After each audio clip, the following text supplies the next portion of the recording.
The call came just after sunrise when the world still felt half asleep and honest. My coffee sat cooling beside the window, the air outside pale and silent, the kind of quiet that belongs to people who have made peace with their loneliness. The phone buzzed once, twice, 3 times, a number I didn't recognize. I almost let it ring itself into oblivion. Then I answered, and her voice returned like a ghost that refused to stay buried. "Dinner tomorrow, 6 o'clock. Bring $200,000. No greeting, no apology, only command. For a moment I forgot to breathe. 5 years since she'd spoken a single word to me. 5 years of birthdays missed, of texts that dissolved into nothing, of messages sent into the cold void where my daughter used to live. And now this. The sound of her voice cracked open something inside me, part memory, part ache, part disbelief. I set the phone down slowly, as if it might explode. My reflection stared back from the window glass, an old man with too much history written around his eyes and too little forgiveness left in his chest. The world outside went on, pretending it hadn't heard the impossible. Somewhere a bus sighed at a stop, a dog barked. The day began its ordinary heartbeat. But for me, the air had changed density. It was thicker now, harder to draw in. I replayed her words again and again, each repetition a sharper blade. "Bring money or don't come." The demand echoed in the room like a verdict. It wasn't an invitation, it was an invoice, and behind it, I could hear the laughter of the man she married, the same one who once told me I valued my workers more than my family.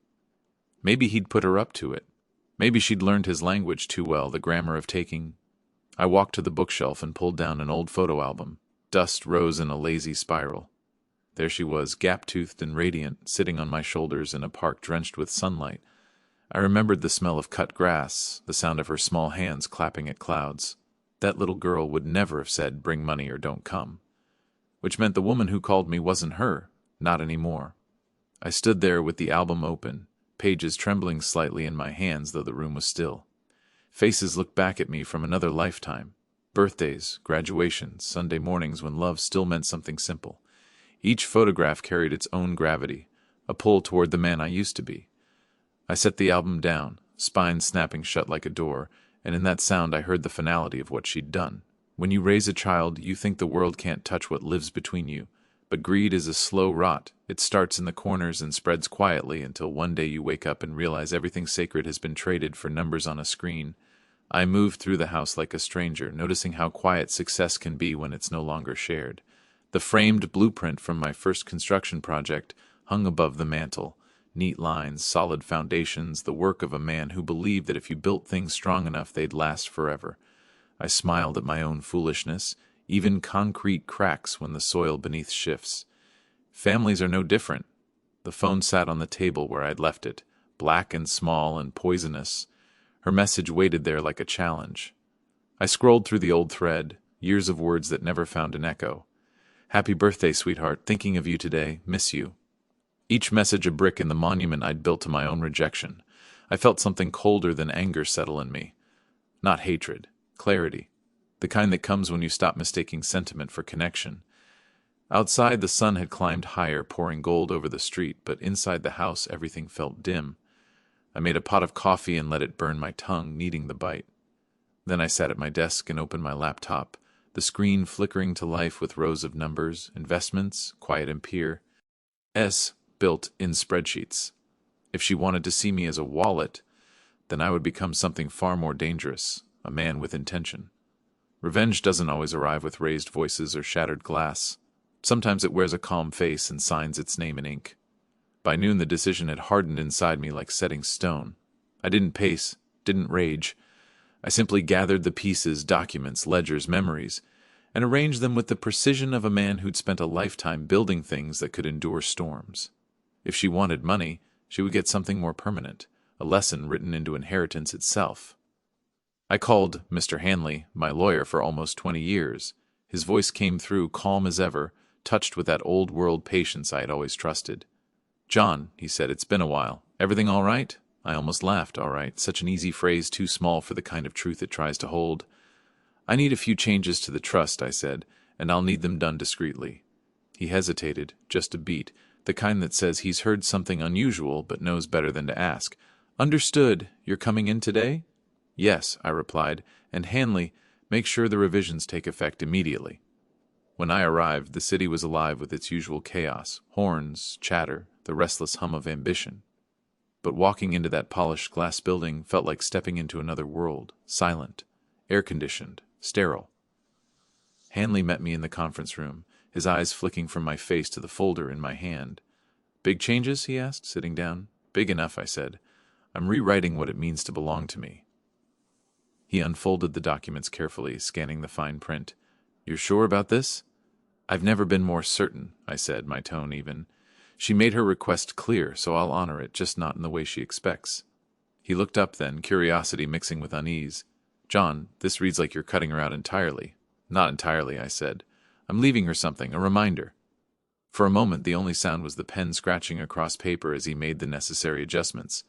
When it was done, I signed each page with deliberate strokes, feeling the finality in the motion. Revenge didn't have to scream. Sometimes it whispered, sealed in legal ink, waiting for the right moment to unfold. When I left the building, the sunlight hit my face like an accusation. I didn't flinch. Tomorrow night, at her dinner table, she'd learn that the man she once called father had finally stopped begging for love and started keeping promises. The restaurant was one of those places designed to impress rather than feed. Low lights, marble tables, waiters who moved like shadows. I arrived a few minutes early, dressed in a suit I hadn't worn in years. The hostess led me to a corner table, the kind meant for private conversations and quiet betrayals. I sat facing the door, hands folded, eyes steady. At exactly 6, she entered. My daughter. The years had sharpened her. She moved with the confidence of someone who'd learned to treat affection as a transaction. Her husband followed a step behind. Expensive watch, hollow smile. When she saw me, there was no warmth, only calculation. She kissed the air near my cheek and sat down. Glad you came, she said, setting her phone on the table as if it were another guest. You said to bring money, I replied evenly. I don't like to disappoint. Her husband chuckled, leaning back. Good. We figured you'd finally understand how things work. A waiter appeared, menus in hand, pretending not to notice the frost between us. We ordered mechanically, words stripped of meaning. When he left, she leaned forward, lowering her voice. Look, Dad, it's simple. We're expanding the business. It's a good investment, and you can afford it. You help us now, we'll make it worth your while later. I studied her face, the faint impatience and her eyes, the way her fingers tapped the table when I didn't respond right away. Once, that same hand used to tug mine while crossing the street. I see, I said quietly. So this dinner was a meeting. She smiled. You always liked things formal. Her husband raised his glass. To family partnerships. I lifted mine but didn't drink. You know, I said, voice calm, when you called I thought maybe this was about something else. A birthday, a memory. But it seems we're talking business. Of course, she said. That's life, isn't it?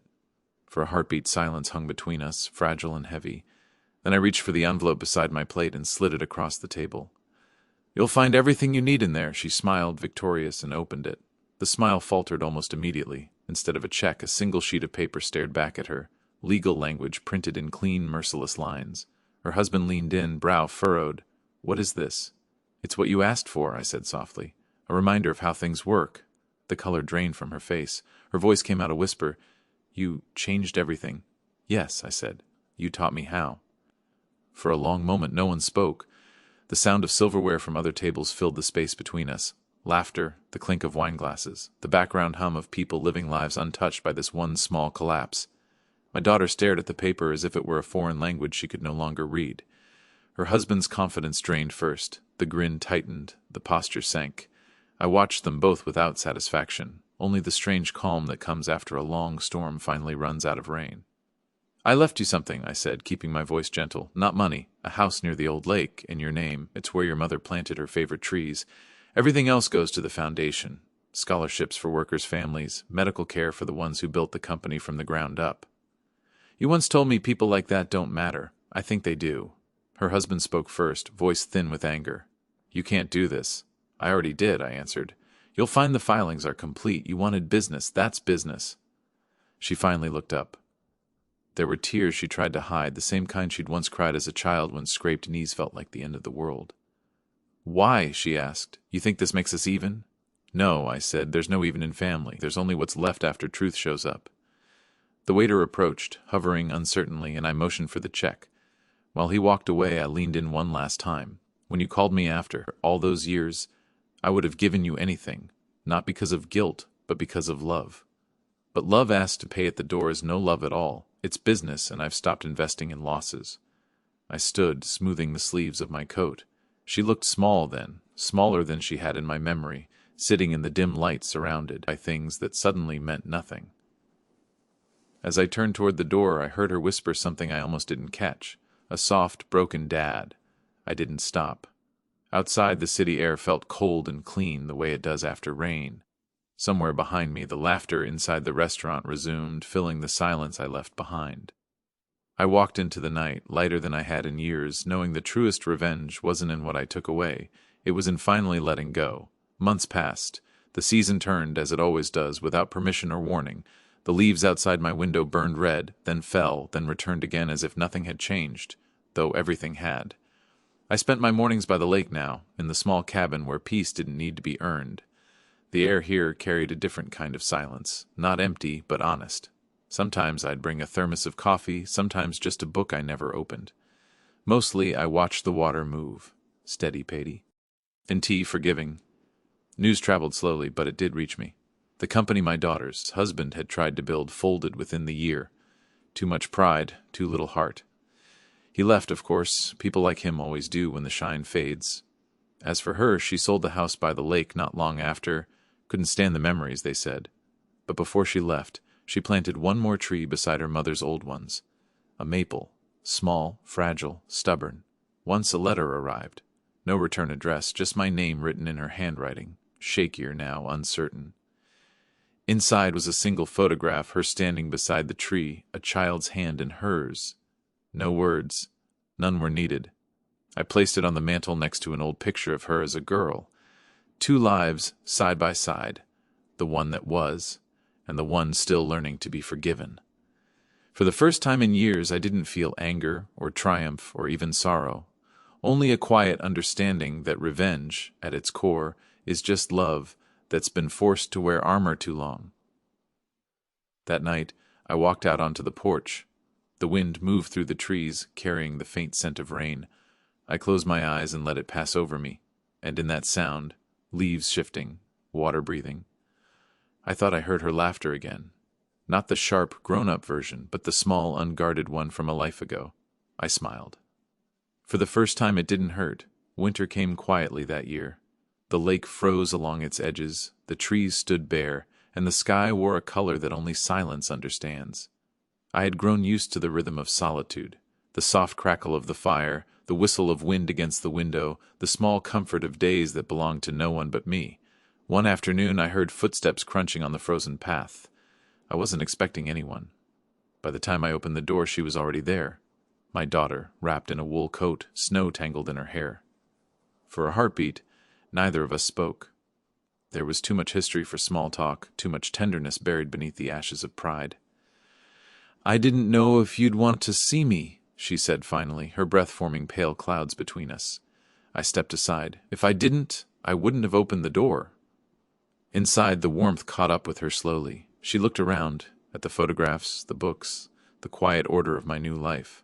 Her eyes stopped at the picture on the mantel, the one she'd sent with her letter. "He's your grandson," she said softly. "His name's Michael." I smiled, the kind that begins deep in the chest and takes its time to rise. "He looks like you did, always ready to run toward the world." She nodded, fingers tracing the edge of her cup. "I made mistakes, Dad. I thought control meant strength. I thought taking meant winning. But after everything, I think I just wanted to prove I didn't need you. Turns out that's the same as trying to erase half of who I am." The fire popped. Outside, snow began to fall again, slow and forgiving. "I spent years wanting you to say sorry," I said quietly. "But the truth is, I wasn't much better. I built walls out of pride and called them boundaries." We sat there, the words between us like fragile glass finally set down instead of thrown. When she left later that evening, she hugged me, not out of habit, but from a place that had healed just enough to reach outward again. On her way out, she turned and said, "Mom would have liked it here." After she was gone, I stepped outside. The snow had covered her footprints almost instantly, but the air still held the warmth of her visit. For the first time in decades, I didn't feel like a man avenged. I felt like a father forgiven. The lake shimmered faintly under the moonlight, frozen but alive beneath the surface. I stood there for a long while, listening. Somewhere deep inside the stillness, the past finally went quiet. In the end, revenge was never the point.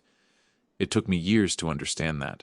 What I wanted wasn't justice. It was to be seen, to be remembered as something more than a wallet, more than a lesson. We spend so much of our lives fighting to prove our worth to people who stopped listening long ago. And when we finally stopped fighting, we realized the battle was never with them. It was with ourselves. My daughter thought love could be bought. I thought it could be earned. We were both wrong. Love isn't a trade, it's a risk, a promise you keep even when it breaks you, and sometimes the only way to save what's left of it is to let it go. The lake still waits for sunrise every morning. The trees her mother planted still stand, their roots tangled in the soil like memories that refuse to fade. I walk there sometimes, slow steps on cold ground, and I think about all the versions of us that tried and failed to understand each other. But then I remember the look in her eyes when she said goodbye. Not guilt, not pride, but something smaller, truer, a beginning. And I realize that maybe forgiveness isn't a gift you give once. Maybe it's something you learn to give again and again, until one day you wake up, and the weight you've been carrying just isn't there anymore. The world moves on, the hurt dulls, and the past, that once roared like thunder, becomes a quiet echo in the distance. What remains is simple, a father, a daughter, and the fragile miracle of one more chance. Long pause, wind over the lake, then, softly, "Bring money or don't come," she once said, but in the end what she brought was herself, and that was enough.